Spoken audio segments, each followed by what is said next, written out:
Listo, buenas tardes para todos. Bienvenidos a la clase de lectura crítica del día de hoy. Para las personas que asistieron la clase pasada, vimos algunos ejercicios prácticos muy puntuales de, de lectura crítica que tengan que ver con las figuras literarias y con los tipos de textos literarios. Esto es para seguir anclando como toda la idea que teníamos. Sin embargo, como en este momento vamos a profundizar más en las cuestiones prácticas que tienen que ver tanto en los textos literarios, en textos que tienen que ver con figuras literarias, preguntas que están con figuras literarias, y por último vamos a tener un ciclo de textos argumentativos para que ustedes se den cuenta cómo también desde textos que interfieren en cuestiones de argumentos se sacan preguntas que en últimas son muy puntuales. Ahora, los ejercicios que vamos a ver en este momento, la idea es que como hemos venido haciendo las clases pasadas, anotemos, desintegremos un poco el texto, nos cuestionemos más cosas para poder llegar a las respuestas correctas. Listo, vamos con el ejercicio número uno.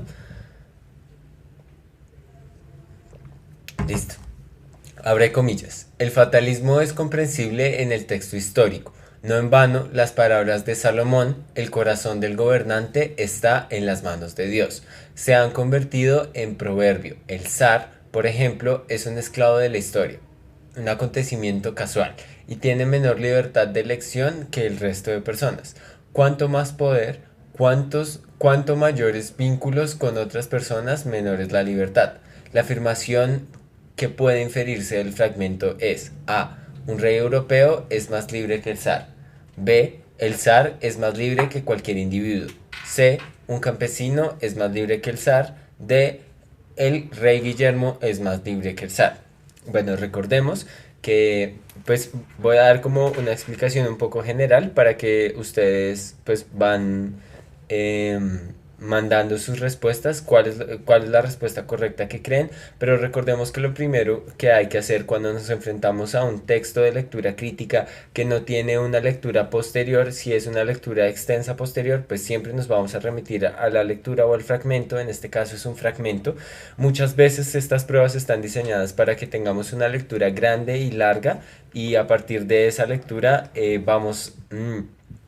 van sacando dos o tres preguntas. En este caso solo es un fragmento que recuerden que tiene que tener tiempo y espacio en el caso puntual de esto. Ahora, ese tiempo y ese espacio tiene que ir articulado en un contexto que puede que se los estén dando en la lectura o puede que ustedes lo infieran de alguna parte.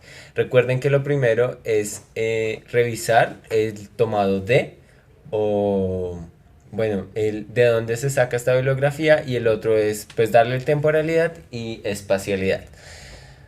Ahora, vamos a darle contexto a esto. ¿Quién es un zar? Los zares en la parte de la antigua Rusia eran quienes gobernaban el imperio ruso en ese momento y tenían un poder predominante. Pero, ¿cuál es la primera palabra con el que empieza el texto? El fatalismo. ¿Qué es un fatalismo? Es ser un poco exagerado con cuestiones muy puntuales. Es comprensible en el texto histórico, no en vano las palabras de Salomón. ¿Quién es Salomón? Si acá nos están hablando de, el corazón del gobernante está en manos de Dios, se ha convertido en proverbio, significa que Salomón tiene un contexto bíblico, religioso, y este es el que se está contraponiendo al argumento del zar. Entonces ahora volvemos a leer las opciones posibles. La afirmación que puede inferirse del fragmento es A. Un rey europeo es más libre que el zar. B. El zar es más libre que cualquier individuo. C. Un campesino es más libre que el zar. D. El rey Guillermo es más libre que el zar. ¿Qué dicen ustedes? Bueno, pues hasta el momento Jonathan y Ferney dicen que es la B.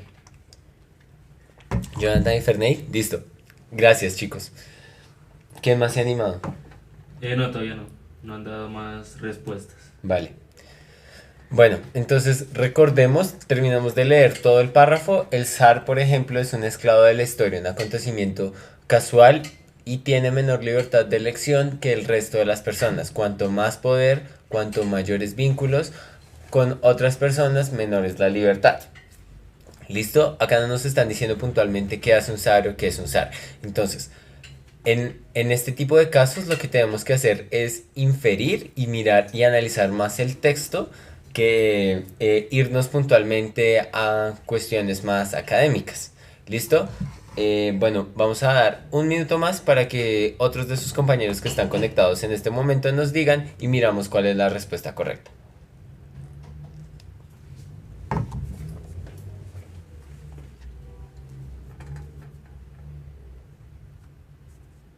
¿Alguien más ha dicho? Eh, Jeffrey nos dice que es la A. Listo. Entonces está entre la A y la B. Vamos a ver.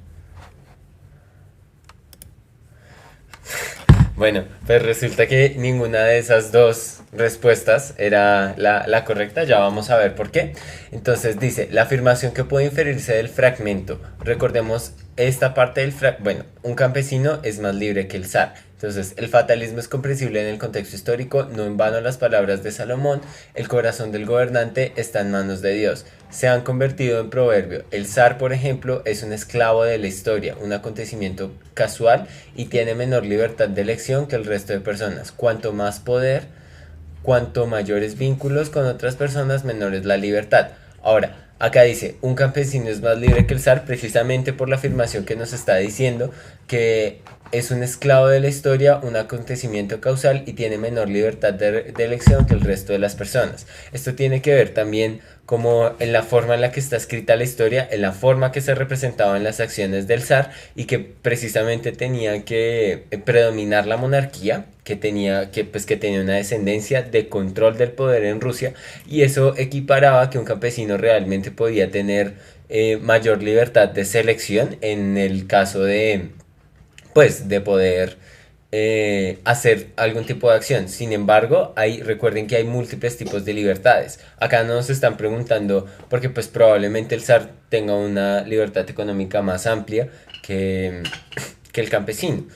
Pero, pues puntualmente quiere decir que son unas acciones que sí o sí no se van a quitar, pues. Entonces, miremos acá la B, la que nos estaban diciendo sus compañeros. El zar es más libre que cualquier individuo. Pues es precisamente por lo que estaba diciendo antes, si un europeo es más libre que el zar, la parte zarista también estaba considerada como europea. ¿Listo? Entonces, vamos a ver el ejercicio número 2 que acá aparece. Es un pequeño fragmento de José Agustín Goitisolo. Entonces vamos a ver, tú no puedes volver atrás porque la vida ya te empuja como un audillo interminable. ¿Qué figura representa un audillo interminable? Un símil, una silepsis, una onomatopeya, una cacofonía. Recuerden, tú no puedes volver atrás porque la vida ya te empuja como un audillo interminable. Entonces, ahora, ¿qué nos están diciendo? ¿Qué figura literaria representa un audillo interminable? Entonces, recordemos la clase de figuras literarias de la vez pasada y miremos esta frase cómo se relaciona con las otras dos párrafos del texto. ¿Ustedes qué dicen?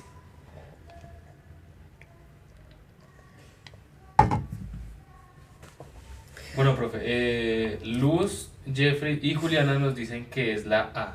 Listo. Luz, Jeffrey y Juliana. Bueno, muy bien para Luz, para Jeffrey, para Juliana. Tiene que ver con un símil. Para las personas que no recuerdan, resulta que un símil tiene que, o sea, lo que hace es contraponer. Cuando yo les dije un audillo interminable, precisamente acá esta es la relación que tiene de la vida ya te empuja. O sea, tú no puedes volver atrás porque la vida ya te empuja. Eso significa que, pues, que es imposible regresar en el tiempo y que la figura literaria de un audillo interminable es que siempre vamos a estar viviendo esto por muchísimo tiempo más. Entonces, muy bien para los que tuvieron la respuesta correcta de la A. Listo. Entonces vamos con el ejercicio número 3.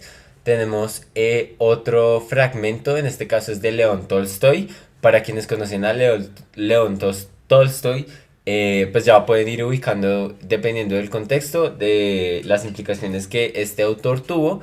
Y pues va a ser mucho más fácil como en el momento de poder responder. Recuerden que tal vez el texto les pueda dar todos los elementos necesarios para responder la pregunta correcta, pero en muchas ocasiones no solamente se tiene que recurrir al texto, sino se tiene que recurrir a otro tipo de ejercicios, otro tipo de inferencias, porque recuerden que la lectura crítica no solamente se basa en saber leer o en saber de cuestiones de textos literarios o de estructuras gramaticales, sino precisamente es esa forma de interpretación, de interpretar el contexto inmediato, el contexto pasado, un contexto futuro, saber reconocer los textos que tienen que ver con argumentación, si son literarios, si vienen de un periódico, si no, sí, este tipo de cosas son las que nos están pidiendo dentro de la lectura crítica.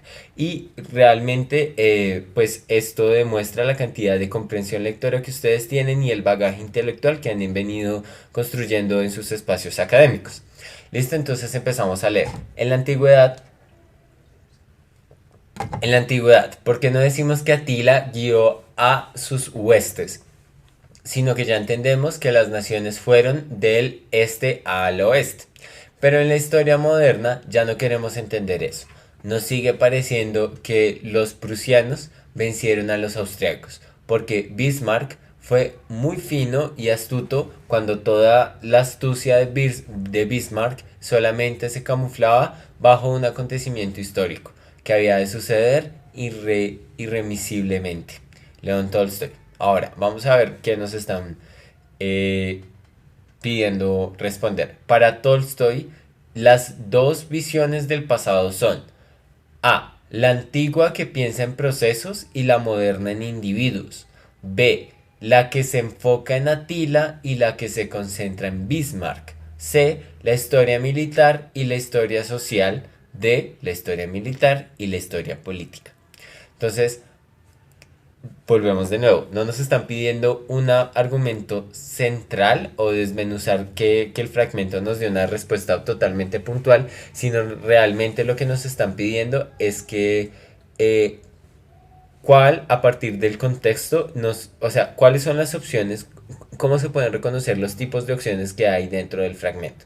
Entonces, volvemos a leer el texto para que ustedes se centren un poco, para tener un poco de tiempo. Recuerden que debemos sacar el personaje, debemos pensar en contexto, en espacio. Si no hay alguna de las tres, pues podemos como poder nivelarlo un poco. ¿Listo? En la antigüedad, ¿por qué no decíamos que Atila guió a los huestes? Recuerden que Atila es un dios bárbaro. Entonces los dioses, bueno, no es un dios, es un personaje bárbaro que está más o menos en la época de Roma, que eran tribus que se notaban totalmente salvajes, que iban por las grandes llanuras asiáticas y que fueron como uno de los personajes como la pelea étnica que tuvieron con Roma. Y pues hay muchísimos mitos sobre los bárbaros que eran totalmente sanguinarios, que podían devorar a las personas con sus manos, que mataban a sus propias bestias como caballos y demás para poder vivir o poder transportarse. Entonces, bueno, eso es como, bueno, pues es como una idea central. ¿Listo? Entonces Atila guió a sus huestes, sino que ya no entendemos que las naciones fueron del este al oeste. Ahí nos está dando una espacialidad. Y recuerden que si los bárbaros estaban en la parte asiática, pues sabemos que ese es el este y están corriendo pues hacia el oeste. Pero en la historia moderna ya no queremos entender eso.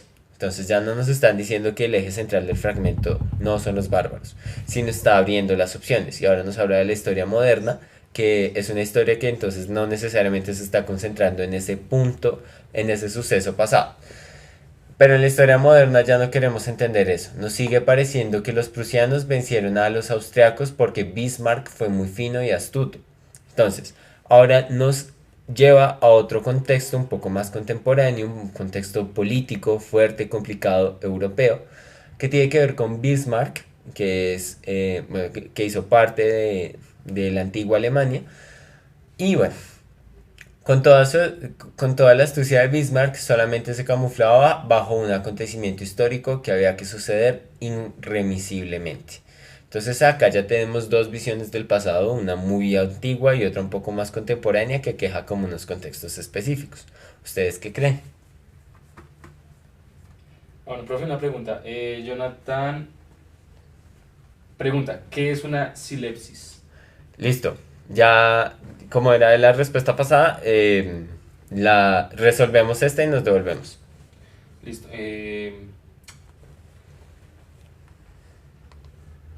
Bueno, hay dos opciones que serían la A y la B. Ujú. Ok. ¿Alguien más? Ah, bueno, una persona ha dicho que la D. La D. Sí, solo uno. Del resto sería entre la A y la B. Listo. Gracias. Vamos a ver. Bueno, muy bien para todas las personas que colocaron la A. Vamos a leer la respuesta, la antigua que piensa en procesos y la moderna en individuos. Entonces, pues precisamente como yo les estaba diciendo, no necesariamente los textos tienen que ver con cuestiones muy puntuales, sino que realmente pueden aquejar a contextos, ¿sí? Y a cuestiones muy específicas. Bueno, vamos a volvernos a lo de la silepsis, pero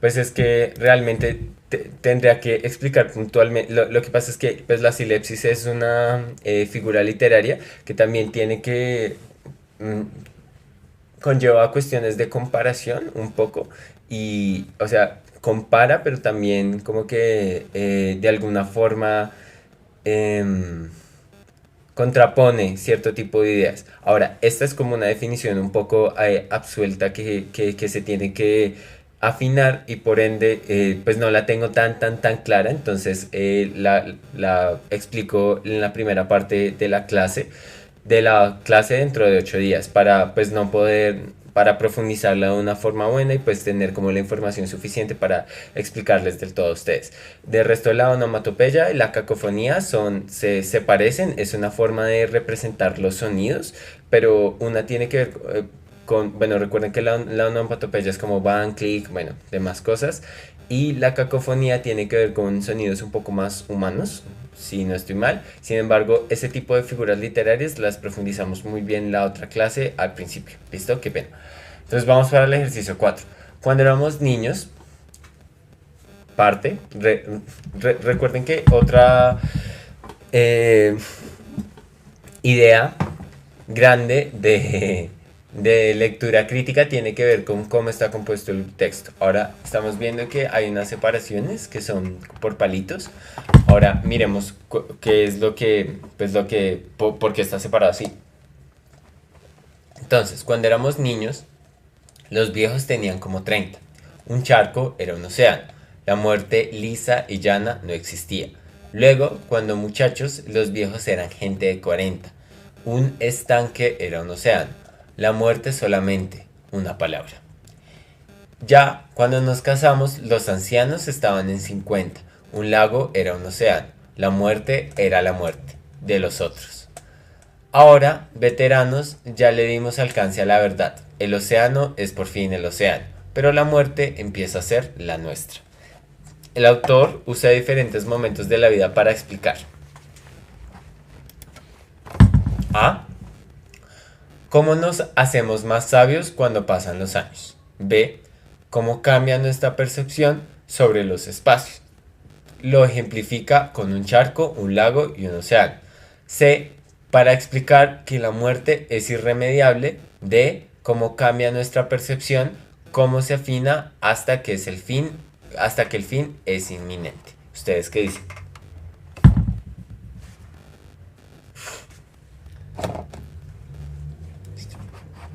Recuerden que acá, por ejemplo, devolvámonos a la pregunta. El autor usa diferentes momentos de la vida para explicar qué de estas 4 frases tienen en común. Si es el paso del tiempo, si es el cambio de espacio, si es la forma en la que seguimos interpretando la vida, si es el paso de los años, pero el paso de los años aquí lleva, ¿sí? Entonces, ese tipo de cosas tienen que ver porque son ideas. Acá nos están separando 1, 2, 3, 4, 5, 6 ideas y la última idea complementa a la anterior. Entonces también tiene que ver con muchas apologías con las cuales tiene pues el ser humano vive. ¿Listo? ¿Qué dicen? Listo, profe. Entonces, bueno, Universidad Mariana dice que es la A. Diego, Juliana, Paula, Isabel, Alexis, Ferney, Rocío dicen que es la D. Listo. Bueno, muy bien a todos los que dijeron que era la D. Cómo cambia nuestra percepción, cómo se afina hasta que el final es inminente. Realmente creo que la última frase es contundente para poder interpretarlo. Y es, ahora veteranos, ya le dimos alcance a la verdad. El océano por fin es un océano, pero la muerte empieza a ser la nuestra.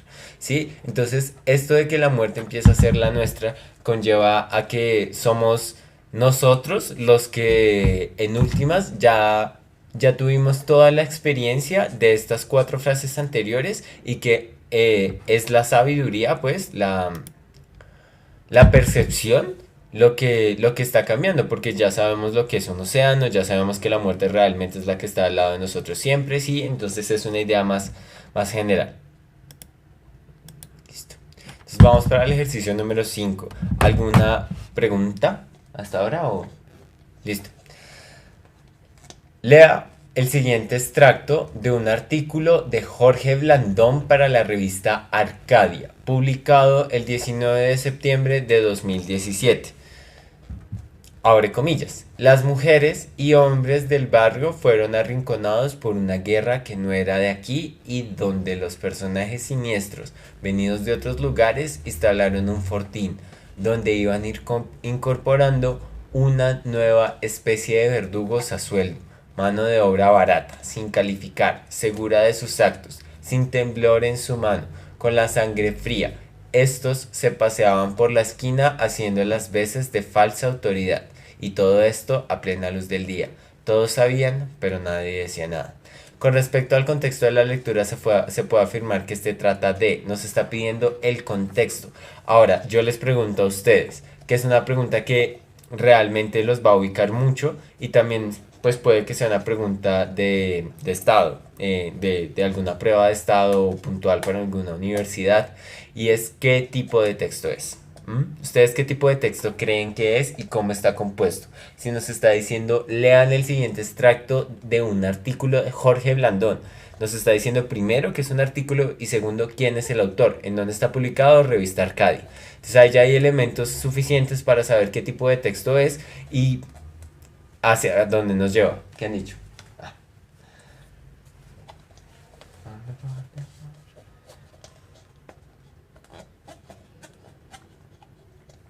¿No? ¿Nada?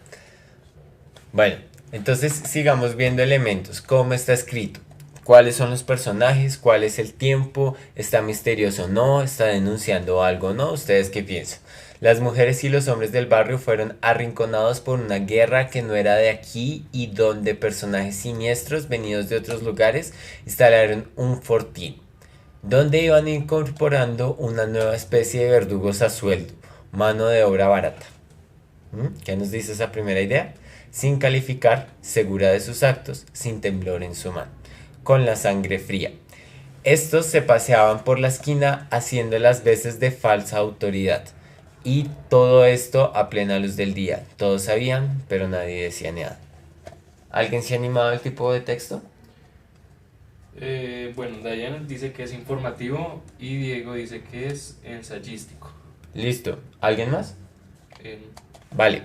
Gracias a Dayana y a Diego por animarse a responder. Bueno, realmente, como les dije al principio de la clase, este texto sí informa, también tiene que ver con cuestiones un poco de ensayos, pero realmente el eje central de este texto es la argumentación. Es un texto argumentativo y es un texto que recuerden que cuando vimos la clase de textos, de tipos de textos, que puede haber distintos tipos de textos dentro de un tipo de texto grande y dentro del argumentativo precisamente puede tener una función que puede ser informar, puede ser denunciar. En este caso me parece que es un texto en el cual el ánimo es más denunciar que informar, bueno, pero pues la denuncia puede tener una información más, pero tiene otro tipo de objetivo político, ¿sí? Y este objetivo político es ilustrar lo que está pasando en este barrio que no sabemos cuál es ni nada, pero sabemos que es un contexto reciente, un contexto de guerra, un contexto de autoritarismo y de un poco de segregación. Entonces, estos son elementos que nos van a ayudar un poco. Ahora, quienes conozcan la revista Arcadia, miren la fecha 19 de septiembre de 2017. Recuerden que estábamos haciendo hace 2 años y si lo podemos asociar un poco con nuestra situación. Ahora, para la persona que dijo un ensayo. El ensayo defiende una postura de investigación muchas veces o una postura personal que puede que este pequeño fragmento sí haga parte de un ensayo, igual tanto el ensayo como lo informativo tiene que ver con argumentar una idea central, ¿sí? Sea para una investigación, sea para una denuncia, sea para informar, ¿listo? Entonces, volvemos a leer la pregunta y miramos, con respecto al contexto de la lectura se puede afirmar que se trata de A, uno de violencia, B, uno calmado, C, uno típicamente colombiano, D, no hay ningún contexto. Como les decía, por eso es importante saber de dónde viene el texto, cuál es su objetivo y ustedes qué creen. ¿Cómo sienten al leerlo? ¿Qué sienten al leerlo? ¿Cuáles son los elementos que sacan para saber qué es eso de que si es típicamente colombiano? ¿Hay un texto sin contexto? Eso les pregunto. Bueno, profe, esta pregunta todos dicen que es la A. Listo, muy bien. Bueno, muy bien. Creo que la argumentación que estábamos sacando un poco de, de antes, hace unos momentos, nos ubica muy bien para la respuesta. Listo, vamos con el ejercicio número 6. Tiene hoy más sentido que nunca la indagación de nuestro dónde, puesto que se dirige al lugar que los hombres crean para tener un sitio, para poder existir como quienes realmente son. Ese lugar recibe el nombre de esfera, en recuerdo de una antigua y venerable tradición. La esfera es la redondez con espesor interior, abierta y repartida, que habitan los seres humanos en la medida en que consiguen convertirse en tales. Como habitar significa siempre ya formar esferas, tanto en lo pequeño como en lo grande. Los seres humanos son los seres que erigen mundos redondos y cuya mirada se mueve dentro de horizontes. Vivir en esferas significa generar una dimensión que puede contener seres humanos. Esferas son creaciones espaciales, sistémico-inmunológicamente efectivas para seres estáticos en los que opera el exterior. En el anterior párrafo de esferas, el filósofo Peter Sloterdijk describe su concepto de esfera, del contenido, los argumentos y las estrategias narrativas con las que constituye el concepto. Podría inferirse que la cuestión central... bueno, ahora va la pregunta. El contenido, los argumentos y estrategias narrativas con los que constituye el concepto, podría inferirse que la cuestión central en las siguientes páginas del libro será. ¿Listo? ¿Creen que debemos volver a leer el texto, analizarlo puntualmente o nos lanzamos de una vez a las preguntas y nos devolvemos? ¿Qué dicen? Porque esa es otra estrategia. Realmente uno puede leer todas las opciones de respuesta y si está muy claro, todo bien. Respondemos. Si no, nos devolvemos puntualmente. El profe dicen que leerlo otra vez. Listo. Vamos ahora a detallarnos de todos los elementos. Tiene hoy más sentido que nunca la indagación de nuestro dónde, puesto que se dirige al lugar que los hombres crean para tener un sitio, para poder existir como quienes realmente son. Entonces, acá el eje central de este párrafo es el dónde, porque el dónde y el ser. Entonces, ¿para dónde va el ser? ¿En dónde está? Recuerden que nos devolvemos. El filósofo Peter Sloterdijk describe su concepto de esfera. Es un concepto de esfera un poco metafórico, un poco distinto y que conlleva como a esa noción de pensar un poco más allá de la situación y relacionarla con muchos elementos de la vida. Y ese dónde, pues ubica al ser humano en un espacio puntual. Entonces vamos a ver cuál es ese espacio puntual. Empieza. Ese lugar recibe aquí el nombre de esfera. Entonces ya tenemos el ser, el dónde y la esfera. Vemos que el ser nos está preguntando por el dónde y luego nos ubica a que es puntualmente una esfera. ¿Listo? Ese lugar recibe aquí el nombre de esfera, en recuerdo de una antigua y venerable tradición. No nos explica cuál es la antigua y venerable tradición. Luego dice, la esfera es la redondez donde espesor interior abierta y repartida que habitan los seres humanos en la medida en que consiguen convertirse en tales. ¿Listo? Entonces acá hay varios elementos. La primera, ya tenemos el donde, el ser, ya sabemos que este ser habita en una esfera, ahora nos está describiendo la esfera. ¿De qué está compuesta la esfera? Recuerden que puede ser que los textos filosóficos son un poco más, tienen muchísimo contenido, y en este caso puede ser un texto metafórico que nos está anclando en la esfera a describirnos la vida misma. La vida misma puede que existan dos opciones, el contenido esférico del planeta Tierra o que realmente nosotros desarrollamos nuestra vida en una esfera como tal y que es eso lo que nos mantiene en situaciones próximas o nos mantiene en distintos tipos de relaciones sociales. Volvamos a leer esa explicación de la esfera. La esfera es la redondez con espesor interior abierta y repartida que habitan los seres humanos en la medida en la que consiguen convertirse en tales. Entonces, si nos está hablando de una conversión, por eso esa esfera puede que sea una esfera personal que está llena de propósitos, que está llena de distintas situaciones de la vida y que cada uno carga con su esfera, como puede ser una esfera generalizada donde habitamos todos. Como habitar significa, ese es otro concepto. Ya nos explicó el de la esfera, el del ser, el de dónde está el ser. Ahora nos va a explicar el concepto de habitar.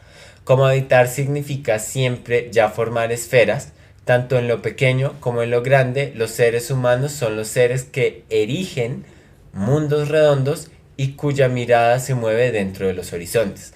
Acá, en esta parte que habla de cómo habitar, realmente pienso que ya nos puntualiza de que esta esfera que he estado narrando siempre no es una esfera compartida, sino que es una esfera que se desarrolla de forma personal y es la forma en la que cada uno habita el mundo y el ser, ¿sí? Entonces, esto tiene que, bueno, ya tenemos otro elemento que se ha explicado. Vivir en esferas significa generar la dimensión que puede contener los seres humanos. Ahí sintetizo todo. Vivir en esfera significa generar la dimensión en la que pueden contener los seres humanos, lo que estábamos diciendo, el contenido personal, los propósitos, la forma donde estamos parados, cómo llevamos nuestra vida. Esferas son creaciones espaciales, sistémico, inmunológicamente efectivas para seres estáticos en los que opera el exterior. Entonces acá nos está diciendo que cada uno vive en una esfera, que opera en un exterior más grande y que está sistémico inmunológicamente porque eso tiene que ver con que cumplimos ciertas funciones dentro de esta esfera. Por último, ya que sabemos que es un texto filosófico y que conlleva como de una argumentación distinta, un poco más metafórica, volvemos a leer la pregunta y miramos cuáles son las opciones de respuesta. Del contenido, los argumentos y estrategias narrativas con las que construye el concepto podría inferirse que la cuestión central en las siguientes páginas del libro será. Nos está preguntando por una cuestión central de las páginas del libro. Entonces, recuerden que si nos está pidiendo de algo futuro, es que este párrafo es totalmente central para poder explicar lo que, lo que va más adelante, ¿sí? Entonces ya tenemos el dónde habitar, el ser, las esferas, lo común, lo personal. ¿Qué de eso vamos a ver? ¿Listo? Entonces, cuestionarse acerca de los métodos de inmunización a través de los cuales distintas esferas como las religiosas se aíslan de agentes externos. Las esferas religiosas tienen que ver con una esfera personal, con una esfera general. Abarcan a todo, abarcan a nadie, abarcan a solo unos cuantos. B. Teorizar sobre los estados nacionales como esferas. Acá nos está diciendo que entonces hay que cada estado nacional, o sea, cada país es una esfera. No lo sabemos. Es una esfera que conlleva un proyecto político, un proyecto personal, pero entonces, ¿cuál era la definición de esfera que nos había dado antes o que habíamos construido antes nosotros? C. Describir las complejidades de los espacios en los que se circunscriben nuestras prácticas y evaluar las maneras como estos espacios van siendo producidos y acobijados, y acobijándonos. D. Realizar una teoría sobre dónde se encuentra la conciencia humana. ¿Ustedes qué piensan? ¿Hay preguntas? No, señor. Ya nos dieron respuestas y Uy, eh, todo rápido. la mayoría van por la C y Juan Solarte dice que es la D. Listo. Bueno, gracias a todos por responder. Vamos a ver la respuesta correcta. Bueno, para todos los que dijeron la C, pues efectivamente tiene que ver eso. Creo que es la respuesta de todas, la que conlleva un contexto personal y ya habíamos dicho, entre todos habíamos construido que este tipo de esferas tenía que ver con un propósito personal que se va cobijando. Entonces, realmente creo que devolvernos al texto y desmenuzarlo así de bien nos ha dado como las herramientas suficientes para poder interpretar qué es lo que está pasando. Entonces ahora vamos a ver ejercicio número 7 y vamos a ver que el tomado de está al principio del texto, ya no está al final, entonces por ende es uno de los elementos más que tenemos que evaluar. Recuerden que es sumamente importante ver de dónde se saca el texto. Y si no se ve los elementos del contexto, por eso ahorita les pregunté, ¿puede haber texto sin contexto? Eso se los dejo de pregunta. ¿Listo?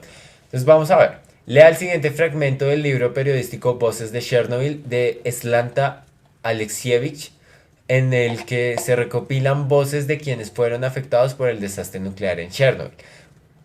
Bueno, vamos a empezar a leer. Pongo en la radio y no paran de asustarnos con lo de la radiación. En cambio, nosotros vivimos mejor con la radiación. Se lo juro por la cruz. Mira tú mismo. Nos han tirado naranjas, 3 tipos de salchichas, lo que quieras. Y eso, en el pueblo, mis nietos han recorrido medio mundo. La nieta menor regresó a Francia. Eso es ese sitio desde donde nos vino a invadir Napoleón. Abuela, he visto piñas americanas. Al segundo nieto, hermano de la otra, se lo llevaron a Berlín para curarlo, allí de donde Hitler nos vino a invadir en tanques. La opción que describe mejor el contexto de quien habla en el fragmento antes del desastre nos están preguntando por el contexto, ¿sí? ¿Quién es la persona? ¿De dónde viene? ¿Qué saben de Chernobyl? ¿Dónde queda ubicado Chernobyl? ¿Estaba en un régimen político? ¿No? ¿Qué pasa? ¿Creen que nos debemos devolver al texto puntualmente? ¿Qué dice?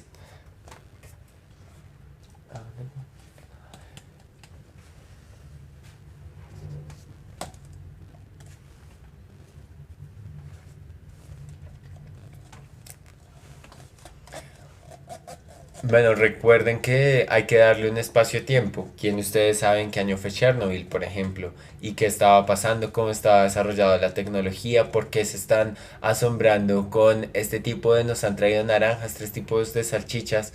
¿Qué tiene que ver eso? ¿Cómo estaban vistos los pueblos en ese entonces? Sí, profe, hay que volver ¿Al texto? al Listo. texto, sí, señor. Pongo la radio. Entonces, ese de poner la radio donde nos sitúa.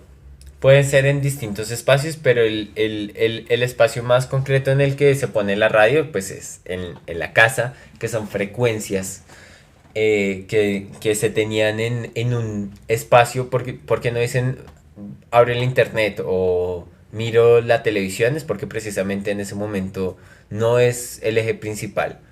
¿Listo? Y no paran de asustarnos con lo de la radiación. En cambio, nosotros vivimos mejor con la radiación. Entonces, esto quiere decir que es un pueblo que es Chernobyl, es un pueblo cercano, es un pueblo que vio la radiación de qué manera. ¿De qué manera? Se lo juro por la cruz, mira tú misma, nos han traído naranjas, 3 tipos de salchichas, lo que quieras. Y eso en el pueblo, mis nietos han recorrido medio mundo. La nieta menor regresó de Francia. Eso es ese sitio desde donde nos vino a invadir Napoleón. Abuela, he visto piñas americanas. Al segundo nieto, hermano de la otra, se lo llevaron a Berlín para curarlo, allí donde Hitler nos vino a invadir en tanques. Recuerden que Chernobyl es una ciudad de Ucrania.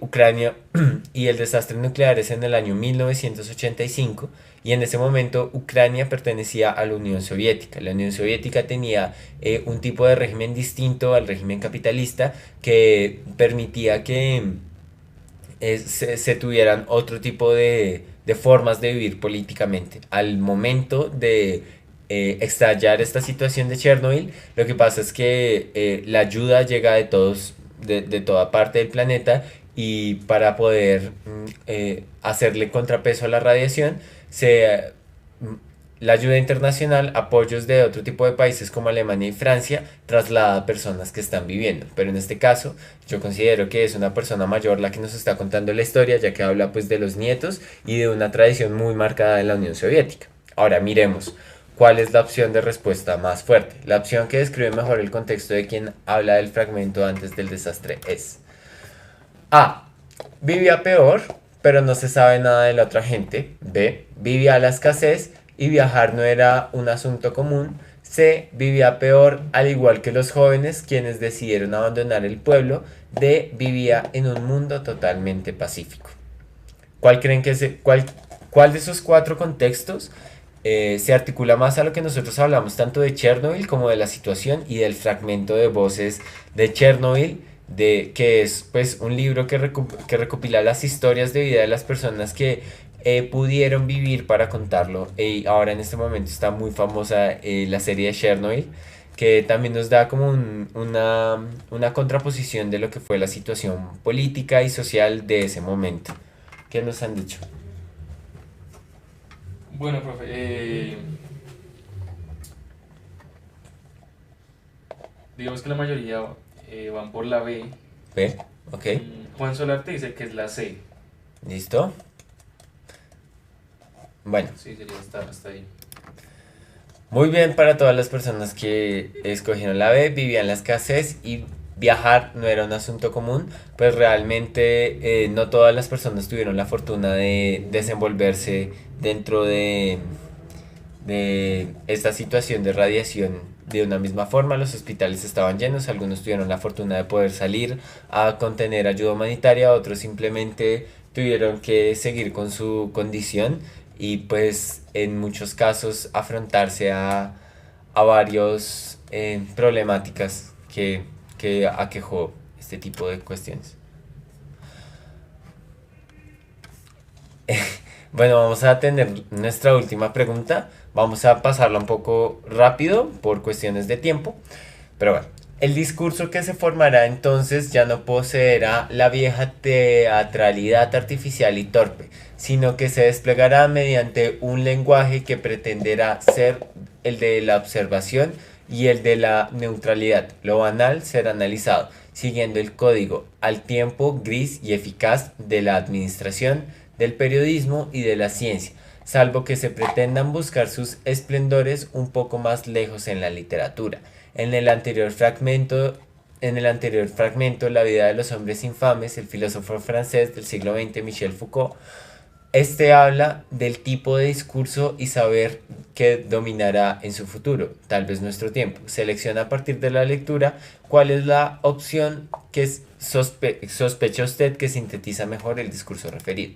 Las opciones son A, uno de cientificismo absolutamente riguroso; B, un artificio de teatralidad; C, uno que aparenta ser imparcial; D, uno imparcial pues esquiva lo banal con la administración, el periodismo y la ciencia. ¿Qué dicen ustedes? Acá vamos a volvernos a utilizar el texto.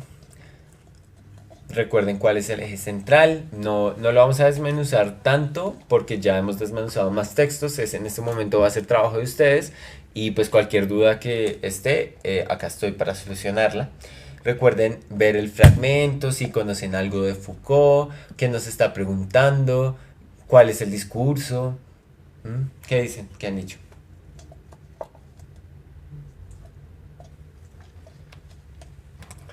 Esto, miremos las opciones de nuevo. On the borderline.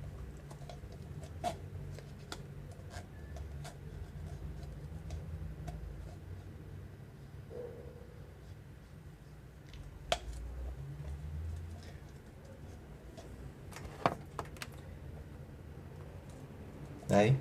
Solo ha respondido Luis Enrique, que dice que es la A. Listo. Bueno, ya respondió Paula, nos dice también que es la A. Winner dice que es la D. Leí la A. Listo. Bueno, para todos, ya vamos a explicar puntualmente por qué es la C. Uno que aparenta ser imparcial. ¿Listo? Uno de cientificismo absolutamente riguroso es una opción y el otro es uno imparcial, pues esquiva lo banal con la administración, el periodismo y la ciencia.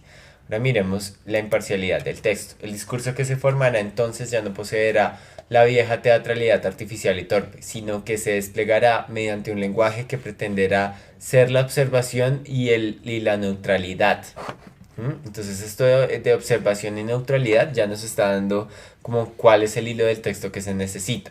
Lo banal será analizado siguiendo el código al tiempo gris y eficaz de la administración, del periodismo y de la ciencia, salvo que se pretendan buscar sus esplendores un poco más lejos en la literatura. Entonces, en el fragmento donde nos dice lo banal ser analizado siguiendo el código al tiempo gris y eficaz, también pues nos está dando otros elementos de la administración, de la ciencia y del periodismo que en últimas no son el eje central, sino el eje central es la observación y la neutralidad que nos está planteando el filósofo. Entonces, por esa razón, es la pregunta C, uno que aparenta ser pues totalmente imparcial, no tomar posición, sino al contrario, explicar cuál es la función del cientificismo y bueno, de la administración y el periodismo. Bueno, muchísimas gracias a todos. Nos vemos dentro de 8 días. Espero encontrarlos dentro de 8 días con más preguntas, con más incertidumbres y con más eh, cuestiones de qué queremos ver dentro de la clase de lectura crítica. Recuerden que esta clase la hacemos juntos. Yo también puedo, pues todo el tiempo estoy proponiendo tanto los ejercicios como la parte teórica que vamos a ver. Quise traer ejercicios con un poco de texto más largo para que nos ubiquemos. Sin embargo, piensen ustedes en qué parte de lectura crítica quieren reforzar y pues Alejandro, nuestro compañero, nos la comunica para poder diseñar tanto las diapositivas como la clase. ¿Listo? Muchas gracias a todos. Espero estén muy bien.